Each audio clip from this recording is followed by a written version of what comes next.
I remember the text word for word. I've had my fun. Now I'm ready to be a wife again. I stared at it for a full minute, maybe two. My thumb hovered over the reply button.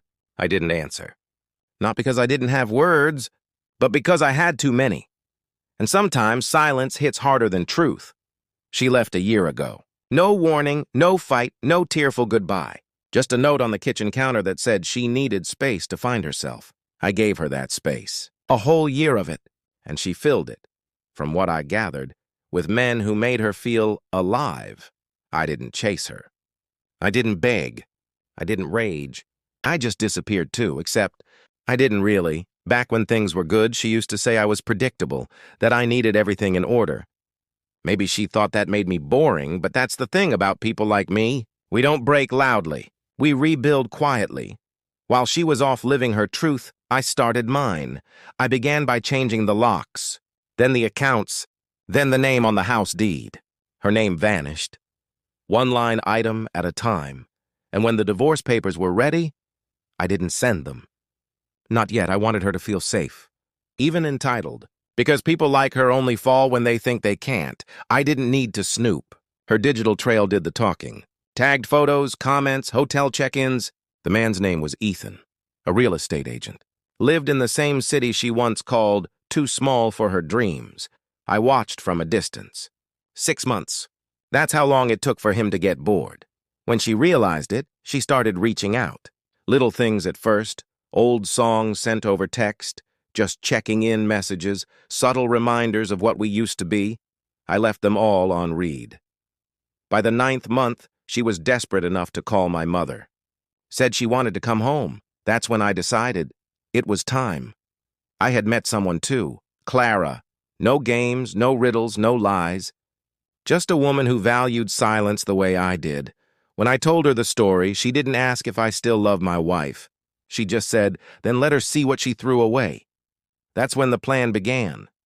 I invited my ex-wife back to talk. A single text. If you're serious, come by next Friday. 7 p.m., her reply came instantly. You won't regret this. She was right. I wouldn't. Friday came. The house was warm. The lights low. The air heavy with the scent of Clara's cooking. I heard the car pull up, exactly at 7. She still drove the one I bought her. The only thing I hadn't reclaimed, I left it that way on purpose.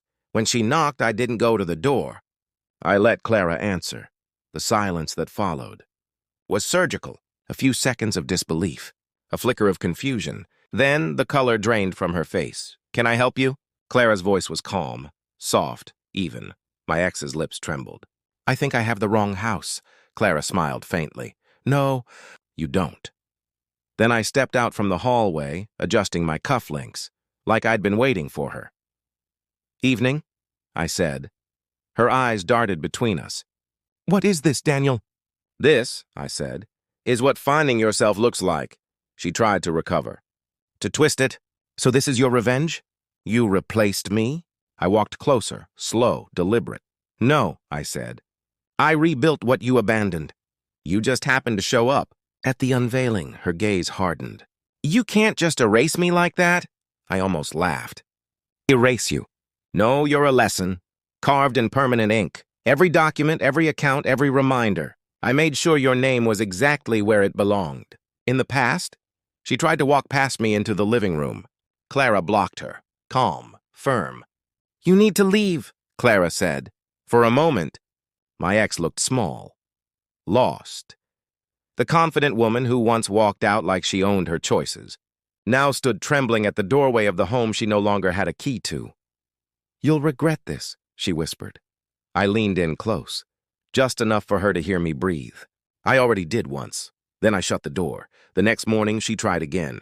Text after text, call after call. Then came the email. Long paragraphs about how she'd made a mistake, how she missed us, how she still believed in what we had. I forwarded it to my lawyer with one line. Proceed. By Monday, the divorce was filed. Assets finalized. Her name legally detached from mine. By Wednesday, she'd posted a vague quote online about men who move on too fast. By Friday, she saw the wedding photos. Not ours, of course, not yet. But convincing enough, the ones Clara and I took in the garden. Rings visible. Smiles real. The caption read, "Some endings are just beginnings that finally found their peace." She blocked me after that. It's been 3 months now.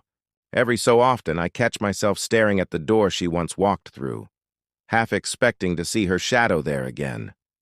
But I don't. And that's the point. People think revenge is about payback. It's not. It's about reclaiming silence, the kind that doesn't ache anymore. She thought she could come back when she was ready to be a wife again. But I'd already had my fun. Now I was ready to be free.